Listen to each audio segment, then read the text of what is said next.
Hey, how's it going, guys? Cultimush back at it with a $550 gaming PC build. But before we get into this video, I just want to thank everyone for helping me hit 40,000 subscribers. Feels like just yesterday that I started YouTube, and now, oh my god, we're already at 40,000 subscribers. We're actually at like 40,000 and like 200 and some change. So we're just growing so quickly right now, and I just want to thank everyone that's been with me from the beginning, or if you're a new subscriber, welcome. Thanks for watching over the years or over the last few days if you subscribed recently. Thank you so much, and I hope to continue the great content for many more years to come, so thanks for everyone that has been with me all this time. So with that being said, let's get right into this video, the $550 gaming PC build. Let's start things off with the CPU. So for the CPU of this build, I went with the Intel Core i3 4150 3.5 GHz dual-core processor. I was really scared of the i3's future just because Witcher 3, I uploaded a video earlier about this. Witcher 3 was recommending as a minimum requirement that you would need an i5 2500K, so I was thinking that the i3's future might be looking bleak, but the i3 4150 can actually run Witcher 3 really well, so I was really happy about that, and for $110 is an awesome dual-core CPU. The i3 4150 also has hyper-threading, so that dual-core also has 2 extra virtual cores, making it effectively a quad core. I still think the i3 4150 is a decent entry-level CPU, and all you really need is a solid GPU to go with this, and you'll still be running games pretty well. For the motherboard, I went with the ASRock H97 Anniversary ATX LJ1150 motherboard. This is a very cheap H97 board. Obviously, we don't need a Z97 board. You can't overclock on an i3, so getting this H97 board from ASRock made a lot of sense. It's cheap at $70, still has 4 RAM slots, so you have upgradability options there. Obviously, you're not going to be going for a Crossfire SLI configuration, so that's fine as well, and you have 6 out of 6 gigabit ports as well, so solid motherboard from ASRock at a very cheap price of $70, and still has a lot of features for the price range. For RAM, went with G.Skill RipjawsX Series 8GB, 2 4GB sticks running at 1600 MHz, $53 for this RAM. It's 8GB of RAM, not much more to say there.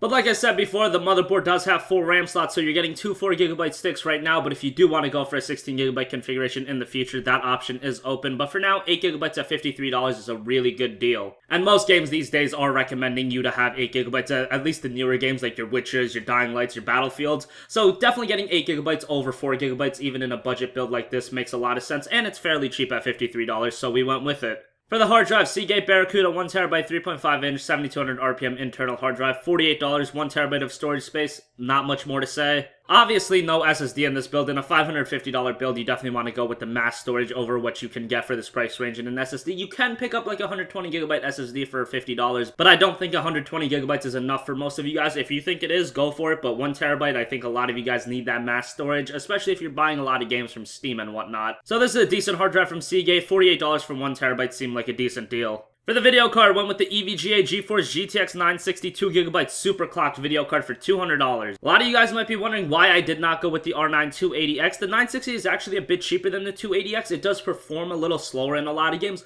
but the key thing about the 960 right now is you get a free copy of Witcher 3. Everybody wants Witcher 3. The cheapest you can get right now is for like $35 at the very minimum. So that's a $35 value you're getting absolutely free with the 960. And if for some god knows why reason you want to get rid of Witcher 3, you don't want to play the game, you could just sell it and get like 30 bucks back, effectively making this GPU only like $170. So I went with the 960 from EVGA. This one also has a decent cooler on it, so if you want to overclock it, get more performance out of it, you can do that as well. The GTX 960 can pretty much play any game at 1080p and get really solid settings and really solid frame rates. You're not going to be maxing out games like Witcher 3 and getting 60 frames per second, but you'll get really high settings and you'll get good frame rates as well, but not quite maxed out for those really high-end games. But for $200, a free copy of Witcher 3, this is just a great value right now. You really can't go wrong with the GTX 960. Props to NVIDIA for stepping up their game with their mid-level video cards. For the power supply, I went with the EVGA 500-watt 80+ certified power supply. You don't need anything more than 500 watts. Actually, at max TDP, this build is only going to use around 300 watts, and this 500 watt is definitely enough. The i3 is very power efficient, as is the GTX 960, so a 500 watt is perfectly fine. For $35, is a solid one from EVGA, and it's 80+ certified. Save a little bit of money, and you definitely get enough wattage for the whole entire build. For the case, I went with the Thermaltake V3 Black Edition. You can get either this or the NZXT Source 210. They're both roughly the same price. I like the Thermaltake V3 Black a little bit better. I think it's a little sleeker and it goes better with the build, but just pick whichever one you want. And right now, if you actually pick this up on Micro Center